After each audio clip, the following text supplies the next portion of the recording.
नहीं, बड़ा महत्वपूर्ण निर्णय है, बड़ा क्रांतिकारी निर्णय है। बल्कि सवाल तो ये है कि आपसे पहले इसको हो जाना चाहिए था, लेकिन ये प्रधानमंत्री की विजन है, उनकी दूरअंदेशी है।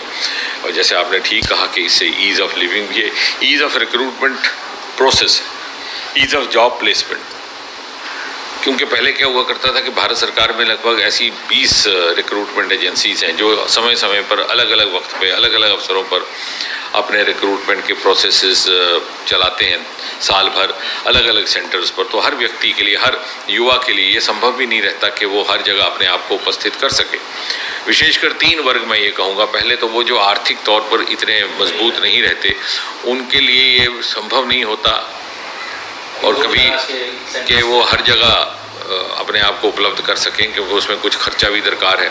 इसी प्रकार जैसे अपने का दूर दराज के जो है वहाँ पर अगर सेंटर नहीं बना तो सेंटर तक पहुँचने के लिए उनको दिक्कत है, दिक्कत एक्सेसिबिलिटी की, दिक्कत यात्रा ट्रैवल की, दिक्कत खर्चे की। और तीसरी महिलाएं, हमारी बहुत सी बच्चियाँ ऐसी कैंडिडेट्स हुआ करती हैं, हमारे ध्यान में आया है कि जो इसलिए अपीयर नहीं होती क्योंकि उनको दूसरे शहर में जाना है, दूर जगह जाना है, वहाँ पर रहने की कोई व्यवस्था नहीं है, उनके साथ परिवारजन कोई जाने के लिए उपलब्ध नहीं है।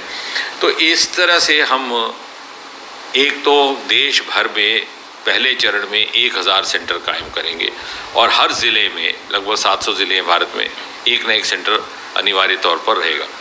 उसके अतिरिक्त अब पहले चरण में 3 एजेंसीज़ को शामिल किया गया है, जिसमें रेलवे रिक्रूटमेंट बोर्ड है, जिसमें स्टाफ सिलेक्शन कमीशन है और जिसमें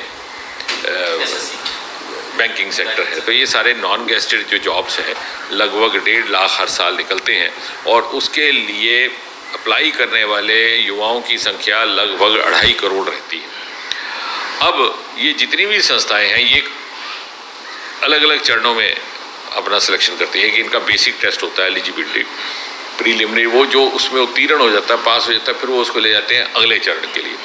तो सभी एजेंसीज जो लगभग 20 हैं अपना अपना एक प्रीलिमिनरी टेस्ट करती है। हमने उस दुविधा को हटा करके कॉमन प्रीलिमिनरी टेस्ट कर दिया, तो अब इनको वो टेस्ट करने की ज़रूरत नहीं रहेगी, जो पहले चरण का टेस्ट है वो करने की ज़रूरत नहीं रहेगी। इसी से कॉमन मेरिट बन जाएगा और मान लीजिए वो प्रीलिमिनरी टेस्ट सभी एजेंसीज के लिए काम आएगा।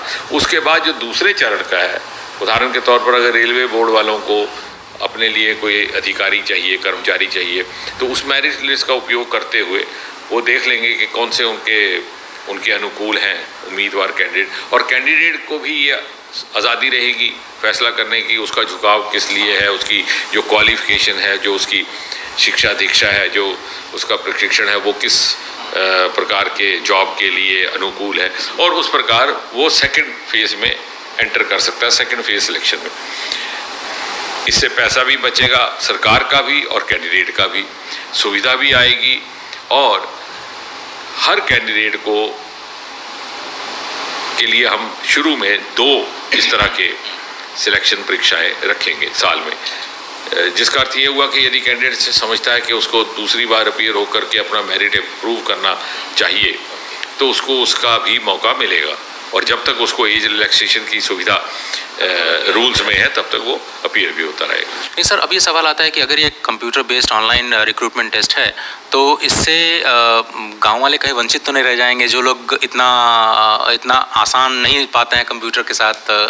नहीं, बल्कि मैं ये कहूँगा कि चूँकि अब हर ज़िले में ये उपलब्ध होगा, तो जिन लोगों को ये सुविधा नहीं मिल रही थी वहाँ भी रहेगी और ऑनलाइन व्यवस्था की जाएगी।